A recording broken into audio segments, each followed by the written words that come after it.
Baiklah, mari kita bernostalgia.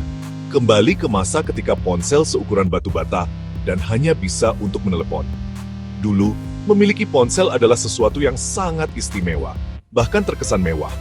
Hanya segelintir orang yang punya, dan biasanya digunakan untuk urusan penting saja. Ponsel pertama kali keluar pada tahun 1973, dan jujur saja, bentuknya lebih mirip walkie-talkie daripada sesuatu yang bisa kamu masukkan ke saku. Bayangkan saja, beratnya hampir 1 kilogram, dan baterainya hanya bertahan selama 30 menit bicara.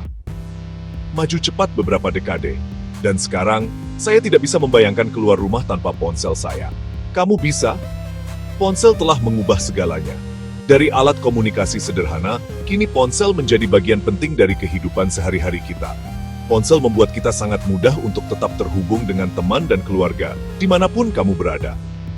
Jarak dan waktu bukan lagi penghalang untuk berbicara atau bertukar kabar. Perlu mencari jalan di kota baru? Tinggal buka aplikasi peta kamu. Bahkan, kamu bisa tahu kondisi lalu lintas secara real-time dan menemukan tepakan terdekat hanya dengan beberapa sentuhan jari. Kangen seseorang? Video call mereka dalam hitungan detik. Tidak peduli seberapa jauh jarak memisahkan, wajah dan suara mereka tetap bisa hadir di layar kecil di tanganmu. Dan jangan lupa, ponsel sekarang adalah kamera, kalender, pemutar musik, dan bahkan bank kita. Semua kebutuhan bisa diakses dalam satu perangkat kecil. Tapi, tidak semuanya indah. Semakin kita bergantung pada ponsel kita, semakin kita berisiko kehilangan koneksi kehidupan nyata.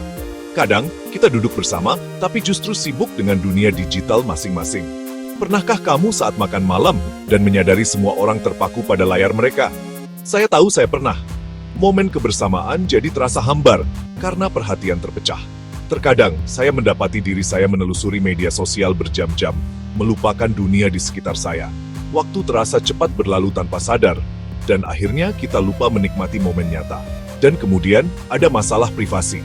Data pribadi kita bisa tersebar tanpa kita sadari, hanya karena satu klik atau aplikasi yang kita gunakan. Hampir semua yang kita lakukan dilacak, dari mana kita pergi, hingga apa yang kita cari secara online. Setiap aktivitas meninggalkan jejak digital yang sulit dihapus. Memang nyaman, tapi juga sedikit menakutkan. Kadang, kita bertanya-tanya siapa saja yang bisa mengakses informasi tentang kita. Ditambah lagi, jangan lupakan tentang kecanduan ponsel. Banyak orang merasa gelisah jika ponselnya tidak ada di dekat mereka, bahkan hanya sebentar. Penelitian menunjukkan bahwa terlalu banyak waktu menatap layar dapat memengaruhi tidur, suasana hati, dan bahkan ingatan kita. Paparan cahaya biru dari layar juga bisa membuat kita sulit tidur nyenyak. Jadi, bagaimana kesimpulannya? Ponsel adalah penemuan yang luar biasa. Tidak diragukan lagi, ponsel membuat kita tetap terhubung dan membuat hidup lebih mudah. Banyak hal yang dulunya rumit, kini jadi praktis berkat ponsel. Tapi, seperti halnya apapun, ponsel juga punya kekurangannya. Kita harus bijak dalam menggunakannya agar manfaatnya lebih besar daripada risikonya. Kuncinya adalah keseimbangan. Saya mencoba membatasi waktu menatap layar saya, dan ingat untuk benar-benar berbicara dengan orang secara langsung. Momen tanpa ponsel seringkali justru lebih berkesan. Jadi, lain kali kamu meraih ponselmu, mungkin luangkan waktu sebentar untuk melihat ke atas dan menikmati dunia di sekitarmu.